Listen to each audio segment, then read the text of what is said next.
Good morning. आज आज जो चैप्टर है फिजिक्स 12th क्लास में बहुत ही महत्वपूर्ण चैप्टर है, वो है प्रत्यावर्ती धारा। प्रत्यावर्ती धारा जो चैप्टर है बहुत इम्पॉर्टेंट है ना। ये चाहे वो किसी स्टेट बोर्ड की बात करें, एमपी बोर्ड, और चाहे सीबीएसई बोर्ड की बात करें, चाहे किसी कंपटीशन एग्जाम में, इससे कोई ना कोई क्वेश्चन अवश्य पूछे जाते, कभी गैप होता ही नहीं है। लेकिन उसके लिए आप लोगों से हम ये बताएंगे, जो हकीकत बात है वो ये है, यदि आपको किसी भी चैप्टर को पढ़ना है तो उसको क्रम से यदि आप पढ़ेंगे तभी समझ में आएगा। और यदि कोई ये सोचे कि आज हम इस चैप्टर का ये टॉपिक देखते हैं या इस चैप्टर का इस टॉपिक को देखते हैं, तो कभी समझ में नहीं आएगा। ठीक है ना।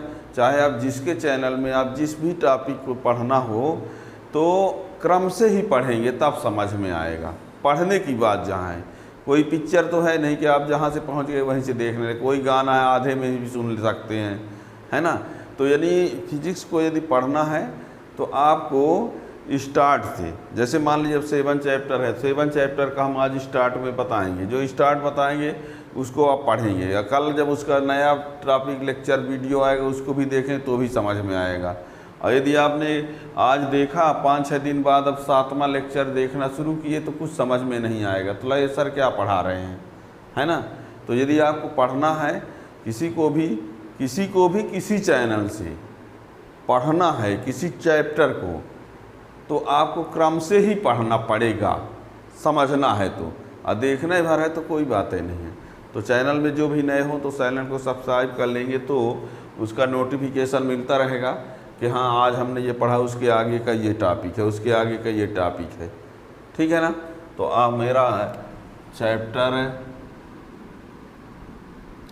7 प्रत्यावर्ती धारा। ठीक, चैप्टर 7 प्रत्यावर्ती धारा। इसके यदि सलेबस की बात करें, सलेबस बता देने से क्या मतलब निकलेगा, आपको टॉपिक से मतलब है, इस टॉपिक से पढ़ना है ना। वैसे ये लगभग कम से कम यदि कहा जाए तो 20 लेक्चर होंगे इसके। ठीक है ना, क्योंकि हम आधे घंटे से ज़्यादा का लेक्चर है कोई नहीं रहता है, इसलिए 20 कम से कम बता रहे हैं। और एक एक लेक्चर को आप क्रम से पढ़ते जाएंगे तो एक भी ऐसा नहीं होगा जो समझ में ना आए। प्रत्यावर्ती धारा क्या होती है, उसके लिए सबसे पहले हम बात करते हैं विद्युत धारा की। ठीक है ना। विद्युत धारा क्या होती है, आवेश प्रवाह की दर। किसी चालक में आवेश प्रवाह की दर को विद्युत धारा कहा जाता है, या किसी चालक से प्रति सेकंड प्रवाहित आवेश को क्या कहते हैं, प्रति सेकंड प्रवाहित आवेश को विद्युत धारा, या आवेश प्रवाह की दर को विद्युत धारा कहा जाता है। ठीक है ना। तो आवेश प्रवाह की दर को विद्युत धारा कहते हैं,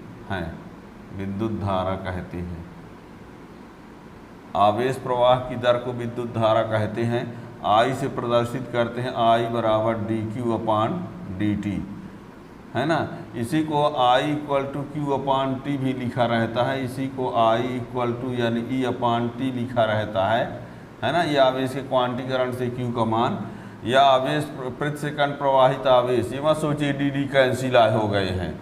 प्रति सेकंड प्रवाहित आवेश को धारा तो I = Q/T, और आवेश प्रवाह की दर को धारा तो I = dQ/dt, और Q की जगह यानी आवेश के क्वांटीकरण से। ठीक है ना। और यह 2 प्रकार की होती है, 2 प्रकार की होती है। कौन कौन सी है, उनमें से एक है दिष्ट धारा, और दूसरी जो है वो कौन सी है, प्रत्यावर्ती धारा। ठीक है ना, प्रत्यावर्ती धारा। दिष्ट धारा के बारे में बता दें, इसमें इसका परिमाण और दिशा समय के साथ नहीं बदलता है। ठीक है। इसके लिए स्रोत ये रहता है, ये यदि ऐसा दिष्ट धारा यदि कहीं प्रवाहित होती है तो ये स्रोत लगा रहेगा। इसमें धारा की दिशा दिखाया जाता है, धारा की दिशा दिखाया जाता है, जैसे ये कहा जाए। ठीक है ना, यानी ये आपको बता दें परिमाण और दिशा समय के साथ नहीं बदलता है। जिसमें दिश धारा प्रवाहित होगी तो इस प्रकार से बैटरी या सेल लगा रहेगा। इसमें धारा की दिशा दिखाया जाता है कि किधर धारा जा रही है, और इसकी जो आवृत्ति होती है शून्य होती है। इसकी आवृत्ति जो होती है क्या होती है, इसकी आवृत्ति शून्य होती है। ठीक है ना, इसकी आवृत्ति क्या होती है, शून्य होती है, ये याद रखिएगा। प्रत्यावर्ती धारा की आवृत्ति जो होती है शून्य होती है, अर्थात न्यू बराबर 0। ठीक है, इसमें क्या होता है, इसका परिमाण और दिशा, परिमाण और दिशा समय के साथ आवर्ती रूप से बदलता रहता है।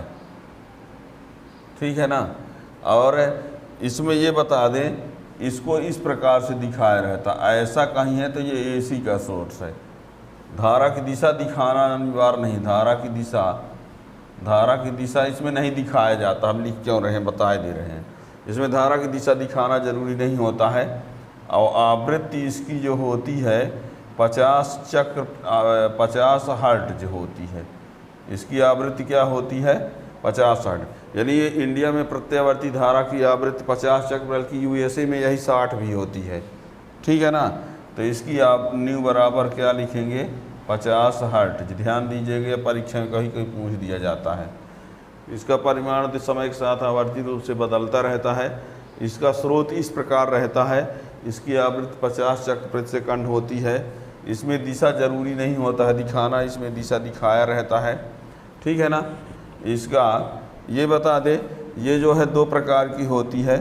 ये एक समान दिष्ट धारा, एक समान दिष्ट धारा, और एक होती है परिवर्ती दिष्ट धारा, परिवर्ती दिष्ट धारा। ठीक है ना, यानी दिष्ट धारा 2, ये आप लोगों के सिलेबस में पीछे सब पढ़ा जा चुका है। आज का ये टॉपिक है क्या, प्रत्यावर्ती धारा। ठीक है ना, ये भी बता दें प्रत्यावर्ती धारा दिष्ट धारा से ज़्यादा खतरनाक होती है। प्रत्यावर्ती धारा जो होती है वो दिष्ट धारा से ज़्यादा खतरनाक होती है, ये भी याद रखना है ना। आगे हम एक डेरिवेशन के साथ उसको सिद्ध करके बताएंगे आगे वीडियो में। ठीक है ना, तो अभी क्या आपने सुना, आवेश प्रवाह की दर विद्युत धारा होता है। 2 प्रकार की हुई, दिष्ट धारा, प्रत्यावर्ती धारा। जिसका परिमाण दिशा समय के साथ नहीं बदलता है। इसमें बैटरी या सेल बनाते हैं। इसका स्रोत है, धारा की दिशा दिखाया जाता है। इसकी आवृत्ति शून्य होती है। 2 प्रकार की होती है, एक समान दिष्ट धारा और परिवर्ती दिष्ट धारा। प्रत्यावर्ती धारा, इसका परिमाण दिशा समय के साथ आवर्ती रूप से बदलता रहता है। आवर्ती रूप से का मतलब होता है कि जितना परिवर्तन एक बार हो जाएगा तो बार बार उतना ही होगा। एक बार जितना परिवर्तन हो जाएगा उतना ही बार बार, मतलब 0 से 5 एम्पियर तक बढ़ा तो अगली बार भी 0 से 5 है, अगली बार 0 से 5 है। ऐसा नहीं कि एक बार 0 से 5, एक बार 0 से 7, एक बार 0 से 8, एक बार 0 से 3, ऐसा नहीं होगा। वह आवर्ती रूप से बदलता है। इसकी आवृत्ति 50 चक्र प्रति सेकंड होती है। ठीक है ना, अब हम पढ़ेंगे प्रत्यावर्ती धारा का समीकरण। प्रत्यावर्ती धारा का समीकरण,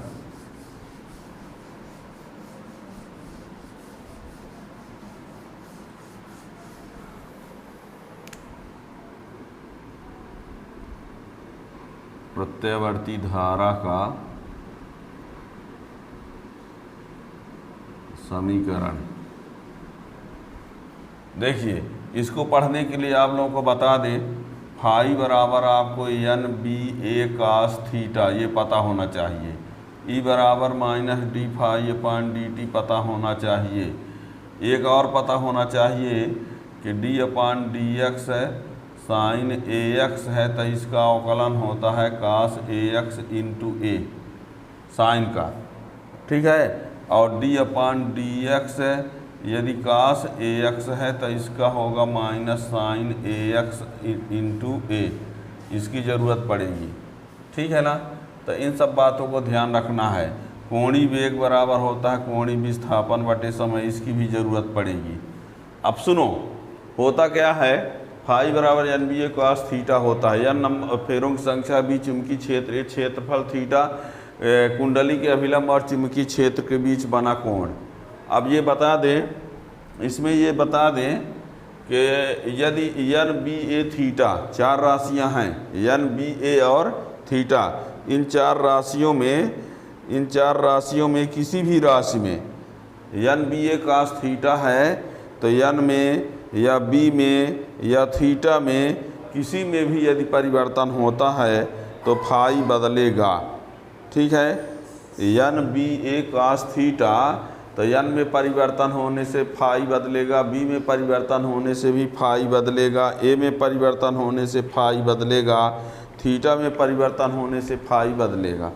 ठीक है, तो इनमें से किसी में परिवर्तन तो फाई बदला। फाई यानी चुंबकीय फ्लक्स, चुंबकीय फ्लक्स में परिवर्तन होने से प्रेरित धारा उत्पन्न होती है, प्रेरित विद्युत वाहक बल। और वो प्रेरित विद्युत वाहक बल ई बराबर minus D phi upon D T होता है। अब इनको समझना है तो 6 चैप्टर का वीडियो देखिए आप, तभी समझ पाएंगे। हम डायरेक्ट यहाँ यूज करेंगे, है ना। फाई बराबर एन बी ए कॉस थीटा पीछे सब कुछ हो चुका है 6 चैप्टर में। तो इन तीनों चारों में से किसी में परिवर्तन होगा तो फाई बदलेगा, चुंबकीय फ्लक्स में परिवर्तन होगा तो प्रेरित विद्युत वाहक बल उत्पन्न होगा, और प्रेरित विद्युत वाहक बल जो उत्पन्न होगा तो उसको इस फार्मूला से लाएंगे, और जब ये विद्युत वाहक बल आ जाएगा तो आई बराबर होता है ई बटे आर, ये लगा देंगे तो धारा का समीकरण मिलेगा, है ना। तो ये आपको आना चाहिए। तो इसके लिए हम क्या करते हैं, देखिए ये है एक समान चुंबकीय क्षेत्र। क्या है ये, एक समान चुंबकीय क्षेत्र है, और इसमें हम एक आयताकार कुंडली ले लेते हैं। ये क्या है, एक्स वाई एक आयताकार कुंडली है। इसमें ये उसका क्या है, अभिलंब है। ये क्या है, अभिलंब, ये चुंबकीय क्षेत्र है। इसको जब घुमाएंगे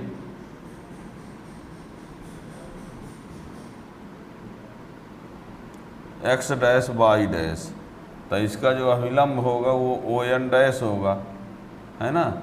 ये थीटा कोण है यहाँ पर। ठीक, एक्स वाई क्या है, एक आयताकार कुंडली है। इसको इस तरीके से जैसा समझ लो घुमाया जाता है। ठीक है ना।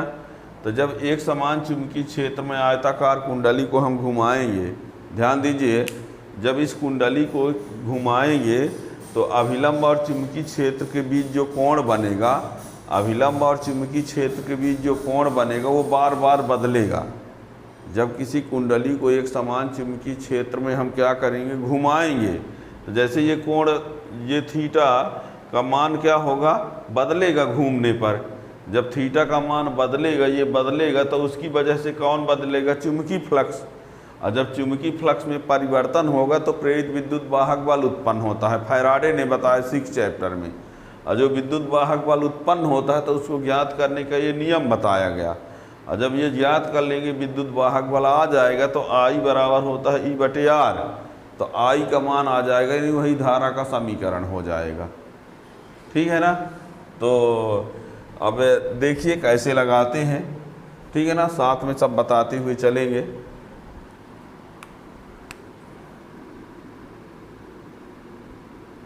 मान लीजिए एक्स वाई एक आयताकार कुंडली है जिसमें फेरों की संख्या n, क्षेत्रफल a है। उसे एक समान चुंबकीय क्षेत्र B में कोणीय वेग ओमेगा से घुमाया जाता है। ठीक है, जब घुमाएंगे तो चुंबकीय फ्लक्स में परिवर्तन होगा, बता ही दिया हमने। एक समान चुंबकीय क्षेत्र में कोणीय वेग में से घुमाया जाता है तो ओमेगा बराबर क्या होगा, थीटा अपान टी। तो थीटा बराबर ओमेगा टी। तब कुंडली से बद्ध कुंडली से बद्ध चुंबकीय फ्लक्स क्या होगा, कुंडली से बद्ध चुंबकीय फ्लक्स फाई बराबर एन बी ए कास थीटा, थीटा की जगह ये रख देते हैं एन बी ए कास ओमेगा टी। ये अब ये हमने कहा कि थीटा बदलेगा, थीटा बदलेगा तो फ्लक्स बदलेगा, फ्लक्स बदलेगा तो फैराडे के नियम से विद्युत वाहक बल उत्पन्न होगा। तब फैराडे के द्वितीय नियम से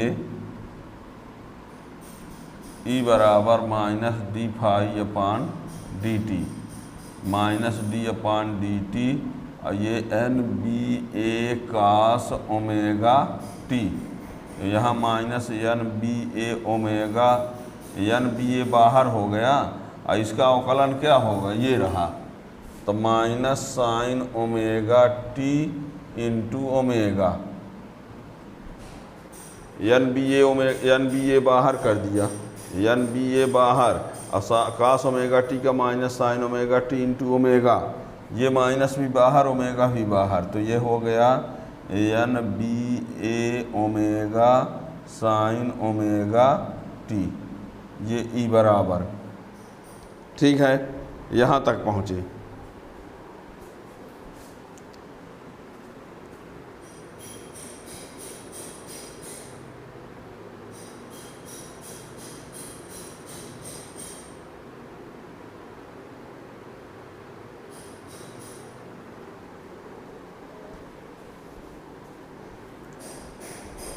आप देखिए तो एन बी ए ओमेगा, ये आपको पता है साइन ओमेगा टी का अधिकतम मान कितना हो सकता है, एक, साइन थीटा का जो अधिकतम मान होता है वो कितना होता है, एक होता है, ठीक है ना।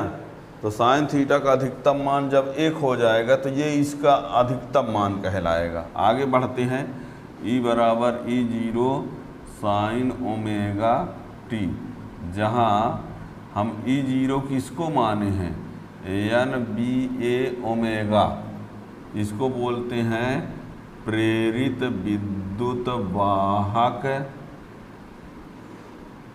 बल का आयाम मान, इसी को शिखर मान, अधिकतम मान, ठीक है ना। ई जीरो लिखा है हमने, ई जीरो को एन बी ए ओमेगा कहा गया है।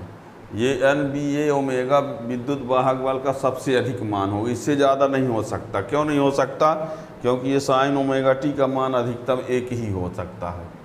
तो ये है प्रेरित विद्युत वाहक बल का सूत्र। यदि कुंडली का प्रतिरोध R है तो धारा I बराबर E बटे R, तो E zero sine omega T बटे R, और ये ई जीरो बटे R को आई जीरो लिख दिए,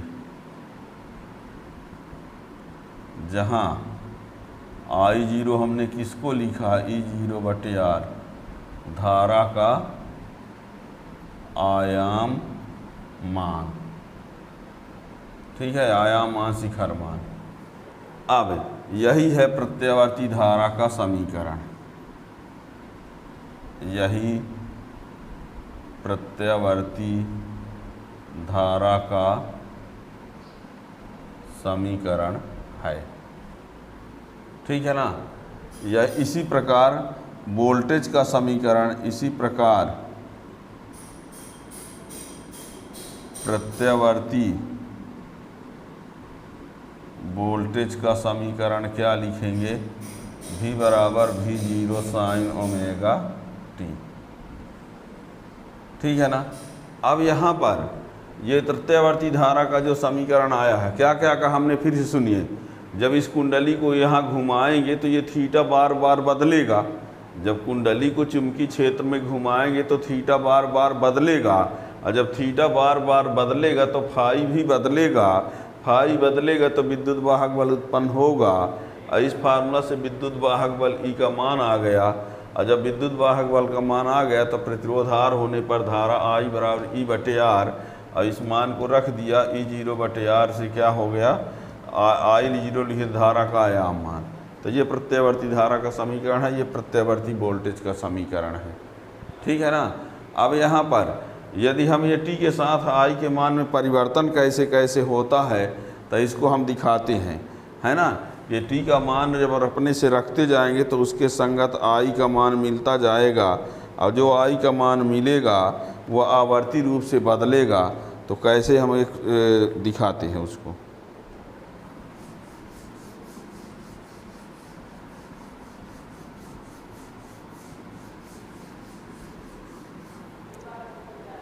देख लीजिए, जो ये आया I = I0 sin omega t आया, ठीक है ना। इसको कोई समीकरण रख देते हैं, ठीक। किंतु यहाँ पर ओमेगा बराबर फार्मूला होता है 2π/t। ओमेगा बराबर क्या होता है, कोणीय वेग बराबर होता है कोणीय विस्थापन बटे समय। तो एक चक्कर का कोणीय विस्थापन 2π और एक चक्कर का समय यानी t होता है। तो ओमेगा बराबर ये, इसलिए I बराबर ये क्या हो जाएगा, I0 sin 2π/t × t। ये समीकरण 2। अब देखिए यहाँ पर हम t का मान अपने से रखते जाएंगे, बात को समझना। यहाँ पर t का मान हम अपने से रखेंगे कुछ, तो उससे I का मान मिलता जाएगा। लेकिन t का मान आप रखेंगे क्या, t का मान ऐसे रखना है, t का मान ऐसे रखना है कि साइन का मान आसानी से लाया जा सके। ऐसा ना हो कि t का मान आपने रख दिया तो साइन 33 आ गया। अब साइन 33 का मान है तो नहीं जानते हैं, पता चला t का मान आपने रख दिया आ गया साइन 29 आ गया। अब साइन 29 का मान है तो नहीं जानते, इसलिए आप t का ऐसा मान रखेंगे कि यहाँ रखने के बाद जो मान प्राप्त हो वो व्यवस्थित मान हो, साइन 30, 45, 60, 90, 180, 270, जिनका मान आसानी से लाया जा सके। तो ऐसे t का मान रखना है, अपनी मर्जी से कुछ ना रख देंगे, क्योंकि कुछ रख देंगे तो आगे फंस जाएंगे। साइन 25 अंश आ जाएगा तो कैसे जानोगे, 25 का मान है तो नहीं जानते। तो t का मान अपने से कुछ ऐसे रखना है कि साइन का ज्ञात वाला मान आए, ठीक है। तो इसके लिए हम क्या करते हैं, t के मान को हम एक बार 0 ले लेते हैं, एक बार t/4 ले लेते हैं, एक बार t/2 ले लेते हैं, एक बार t/3t/4 ले लेते हैं, एक बार t का मान t ले लेते हैं। कहेंगे ये t कहाँ से पा गए, क्योंकि हम जानते हैं कि एक चक्कर में जो टाइम लगता है वो फिक्स है कि t होता है, आवर्तकाल। बात को समझना, एक चक्कर का जो टाइम होता है उसको हम t जानते हैं। तो हम मान लीजिए एक चक्कर के बराबर टाइम ना लेकर के आधा चक्कर का लेंगे, यदि तो आधा चक्कर का टाइम लेंगे तो t बराबर t/2 लेना पड़ेगा। चौथाई चक्कर का लेंगे तो t बराबर t/4 रखना पड़ेगा। 3/4 लेंगे तो ये पूरे चक्कर के बराबर लेंगे तो t। तो ये हम t का ये मान रखेंगे, ये सभी मानों को यहाँ पर रखेंगे और उसके संगत I का मान प्राप्त करेंगे, और फिर t और I के बीच एक ग्राफ खींचेंगे। और जब ग्राफ खींचेंगे तो पता चलेगा कि धारा का मान आवर्ती रूप से बदलता है, ठीक है। तो हम पहले क्या लिखते हैं, जब t बराबर 0 तो I बराबर I0 sin 2π/t × 0। ये 0 तो साइन 0 यानी 0, तो ये क्या हो जाएगा, 0 हो गया। यहाँ पर 0 रखेंगे, साइन 0 का मान 0, ठीक। जब t बराबर हम लेते हैं t/4 तो I बराबर I0 sin 2π/t, और यहाँ पर t/4, t से t कैंसिल, 2 2 4, क्या आ जाएगा, I0 sin π/2। तो I0 गुणे 1, तो I0 आया, साइन π/2 का मान है, ठीक है ना। अब जब हम t का मान क्या ले लेते हैं, t/2, तो I बराबर I0 sin 2 पाई अपान टी, और यहाँ 3t बाई, यहाँ t बाई 2, ये 2 से 2 कैंसिल, t से t कैंसिल, तो I0 साइन पाई आया। और साइन पाई की वैल्यू जो होती है वो 0 होती है। तो ये आपको बता दें, साइन 0 बराबर भी 0, साइन पाई बाई 2 का 1, और साइन पाई का मान क्या, ये 0, साइन 3 पाई बाई 2 का मान -1। ठीक है ना, ध्यान रखिएगा, इन सब की ज़रूरत है। साइन 0 का मान 0, साइन पाई बाई 2 का 1, साइन पाई भी 0, साइन 3 पाई बाई 2 -1। ठीक है, तो अभी 3 हमने रखा, जब ये 0 रखा तो I का मान 0 आया, t/4 रखा तो ये आया, t/2 रखा तो ये आया। अब जब t बराबर 3t/4, तो I बराबर क्या आएगा, I0 साइन 2 पाई अपान टी इंटू 3t/4, ये इससे कैंसिल हो गया, ये ये, तो I0 साइन 3 पाई बाई 2, तो I0 इंटू -1 माइनस I0, ये देखो, तो t0 तो I0, t/4 तो I0, t/2 तो 0, और t3t/4 तो I माइनस I0।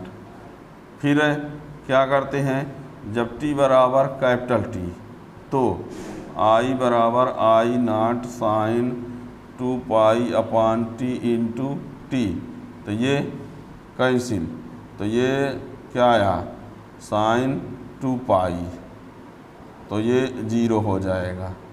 ये आपको बता दें, साइन 2 पाई भी क्या होता है, 0 होता है। साइन चाहे जितने पाई हो, ये आप समझ लीजिए मोटे तौर पर, साइन 1 पाई 2 पाई 3 पाई 4 पाई जितने भी पाई हो, वो सब क्या होता है, 0 होता है। तो ये आ गया, हमने t का मान इतना लिया, और इन सभी t के मान के लिए I का मान हमको मिल गया। अब इसका हम ग्राफ बनाते हैं। देखिए ग्राफ कैसे आएगा,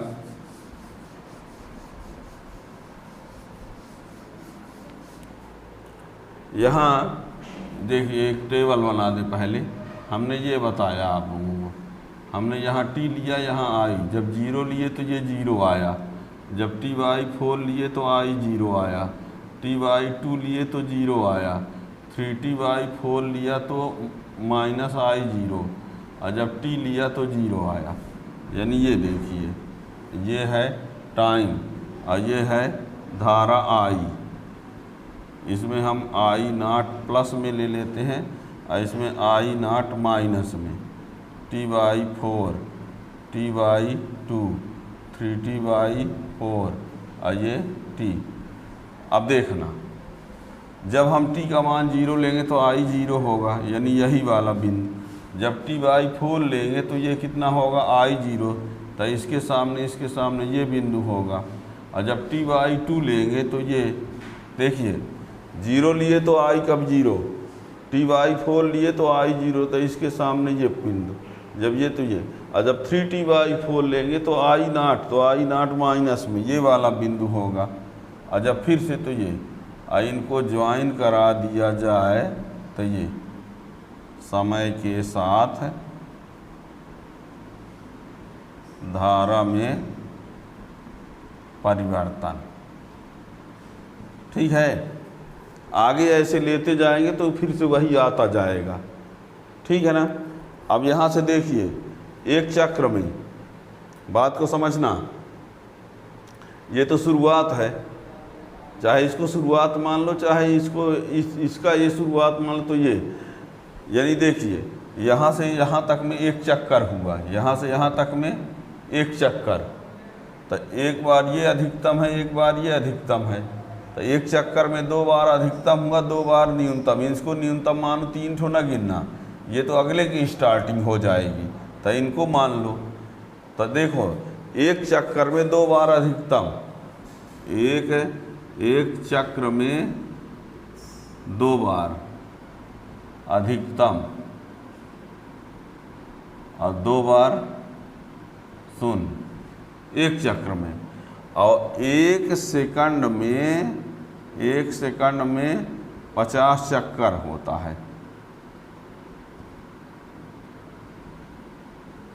1 चक्र में 2 बार अधिकतम 2 बार शून्य और 1 सेकंड में 50 चक्कर, अर्थात 1 सेकंड में 100 बार अधिकतम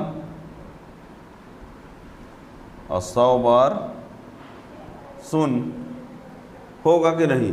1 चक्कर में 2 बार अधिकतम 2 बार शून्य, 3 ठो ना गिनना, ये ले लो तो ये अगला का स्टार्ट है, ठीक है ना। तो 2 बार अधिकतम 2 बार शून्य, या इसको स्टार्ट मान लो तो ये ले लो। तो 1 चक्र में 2 बार अधिकतम 2 बार शून्य, 1 सेकंड में 50 चक्कर, तो 1 सेकंड में 100 बार अधिकतम 100 बार न्यूनतम। यही कारण है कि प्रत्यावर्ती धारा से जलने वाले बल्ब 1 सेकंड में 100 बार जलते हैं, 100 बार बुझते हैं, लेकिन दृष्टि निर्बद्धता के कारण हमेशा जलता हुआ दिखाई देता है। किसी संसूचक से ये पता चला है, देखने से नहीं पता चल पाता, क्योंकि 1 सेकंड की बात है। 1 सेकंड में 100 बार, मिनट में होता तो शायद पता चलता, ठीक है ना। यानी प्रत्यावर्ती धारा से जलने वाले बल्ब 1 सेकंड में 100 बार जलते हैं, 100 बार बुझ जाते हैं। ये प्रत्यावर्ती धारा का ग्राफ है, समीकरण बता दिया, ठीक है। अब आगे के वीडियो के लिए चैनल को सब्सक्राइब कर लेंगे तो नए वीडियो का नोटिफिकेशन मिल जाएगा। Thank you.